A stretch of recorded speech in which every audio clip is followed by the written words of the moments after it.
بسم الله الرحمن الرحيم. الحمد لله والصلاة والسلام على رسول الله وآله وصحبه ومن والاه. حياكم الله أبنائي وبناتي في كل مكان مع مدخل الوحدة السابعة حيوانات. المكون رقم 1: ألاحظ الصور وأعبر عنها.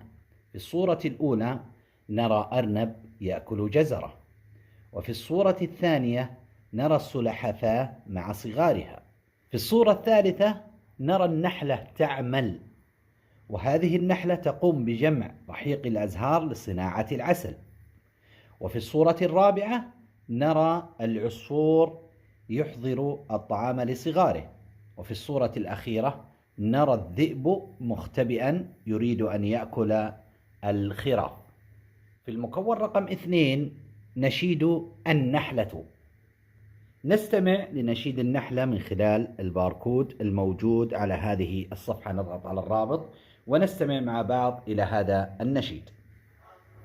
اسم النحلة أحلى نحلة، آمل ليل نهار، أهوى العمل أصنع عسل فيه شفاء للإنسان. اسم النحلة أحلى نحلة، آمل ليل نهار، أهوى العمل أصنع عسل فيه شفاء للإنسان. اسم النحلة أحلى نحلة، آمل ليل نهار، أهوى العمل أصنع عسل فيه شفاء للإنسان. اسم النحلة أحلى نحلة، آمل ليل نهار، أهوى العمل أصنع عسل فيه شفاء للإنسان.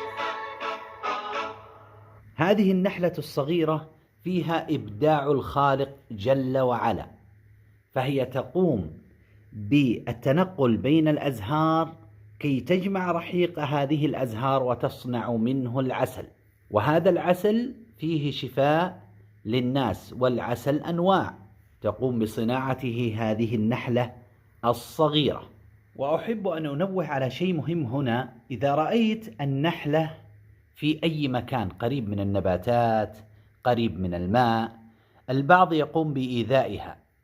إيذاء هذه النحلة مشكلة، البعض يأخذها ويضعها في علبة من الصغار من أجل أن يشاهد هذه النحلة، وأحيانا ينساها فتموت هذه النحلة. لا يجوز قتل هذه النحلة، فانتبهوا، القرآن الكريم أنزل فيه صورة كاملة سميت سورة النحل، فانتبهوا بارك الله فيكم. في المكون رقم 3 أستمع وألاحظ الصور ثم أجيب. نستمع لنص الاستماع من خلال الرابط. يحكى أن حمامة بنت عشها على غصن شجرة إلى جوار خلية نحل. عاشت الحمامة وأفراخها الثلاثة بسلام مع جيرانها النحل، إلى أن تركت عشها يوما وطارت تبحث عن طعام لصغارها، وفجأة رأى الصقر العش فانقض عليه، والتقط أحد الأفراخ وطار به بعيدا. عادت الحمامة فرأت العش وقد تهدم جزء منه، وأحد أفراخها قد اختفى، فعلمت أنه الصقر. حزنت الحمامة كثيرا وراحت تبكي. اقتربت منها ملكة النحل وسألتها. قالت ملكة النحل: لماذا أنت حزينة باكية أيتها الطيبة؟ قالت الحمامة: لأن الصقر أخذ أحد أفراخي وأخاف أن يعود ثانية. قالت ملكة النحل: لا تخافي، إن عاد ثانية فنادني. وفي اليوم التالي رأت الحمامة الصقر وهو يقترب. نادت الحمامة بأعلى صوتها: أيتها النحلة ساعديني. نادت ملكة النحل بقية النحل وأمرت بالهجوم على الصقر. هجم النحل على الصقر وراح يلسعه في جناحيه وعينيه وقدميه حتى هرب خائفا متألما. فرحت الحمامة كثيرا وشكرت ملكة النحل على مساعدتها والدفاع عن أفراخها. من خلال الاستماع لنص الاستماع سأسأل بعض الأسئلة، وركز معي في هذه الأسئلة. السؤال الأول: كم عدد فراخ هذه الحمامة؟ أحسنتم. من الذي كان يجاور هذه الحمامة؟ أحسنتم، النحل. من الذي التقط صغير الحمامة؟ بارك الله فيكم، الصقر. عندما افتقدت الحمامة أحد صغارها، ممن طلبت المساعدة؟ بارك الله فيكم. طلبت المساعدة من ملكة النحل.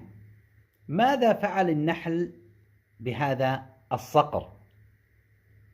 أحسنتم، قام يلسعه في جناحيه وفي عينيه حتى هرب هذا الصقر ولم يعد مرة أخرى. ماذا فعلت الحمامة عندما ساعدها النحل؟ شكرت ملكة النحل على هذه المساعدة.